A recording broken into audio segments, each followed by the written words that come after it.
کانڈولنس کانڈولنس کا مطلب ہوتا ہے تعزیت، اظہار ہمدردی۔ دیکھیں اسلامک ریلیجن میں اگر کوئی شخص وفات پا جاتا ہے تو اس کے اہل و عیال کے پاس جب دوسرے شخص جاتے ہیں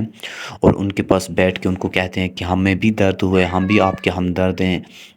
ہمیں بھی افسوس ہوا ہے، لیکن کیا کر سکتے ہیں، یہ تو رضا الہی سے ہوا ہے، یہ تو اللہ کی مرضی سے ہوا ہے، بس آپ جو ہے خود کو سنبھالیں، اپنے گھر والوں کو تسلی دیں۔ یہ جو آپ تسلی دینے جاتے ہو، جو ان کے درد میں شریک ہوتے ہیں، انہیں بتاتے ہو کہ ہاں ہمیں بھی اتنی ہی تکلیف ہوئی ہے، اسے تعزیت کہتے ہیں اردو میں، اور انگلش میں اسے کانڈولنس کہتے ہیں۔ دیکھیں کانڈولنس جو ہے یہ ایک قسم کا ایک نام ہے، ایک نام، جیسے مثال کے طور پر آپ دیکھیں تو گیم ایک نام ہے۔ ابھی جب کوئی شخص کہہ رہا ہے کہ میں گیم کھیلنے جا رہا ہوں تو آپ سے پوچھتے ہیں کہ کون سی گیم، تو ہر گیم ایک نام تھا، اس کے اندر دیکھیں بہت ساری اور بھی گیمیں ہوتی ہیں۔ بالکل اسی طرح کانڈولنس جو ہے یہ ایک قسم کا ایک نام ہے، جو شخص کسی دوسرے کے پاس جاتا ہے اور اس کے ساتھ جو ہے نا ہمدردی کر رہا ہے، اس کے درد کو ختم کرنے کی کوشش کر رہا ہے، تو یہ اس کا مطلب کہ کانڈولنس کر رہا ہے۔ یا پھر وہ جو ہے نا کہیں پہ راستے پہ آپ کو کوئی مل گیا اور آپ اس کو پکڑ لیتے ہو کہ ہاں کہاں جا رہے ہو، وہ کہتا ہے کہ وہاں پہ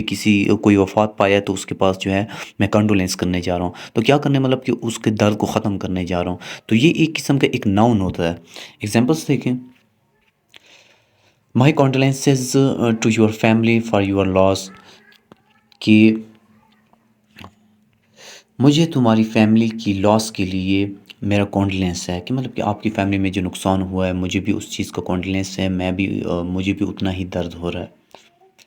دوسری ایگزامپل دیکھیں، I offer my condolences and sympathy to you, میں تمہارے ساتھ کانڈولنسز اور سیمپتھی رکھتا ہوں، کہ مجھے آپ کے ساتھ سیمپتھی ہمدردی ہے،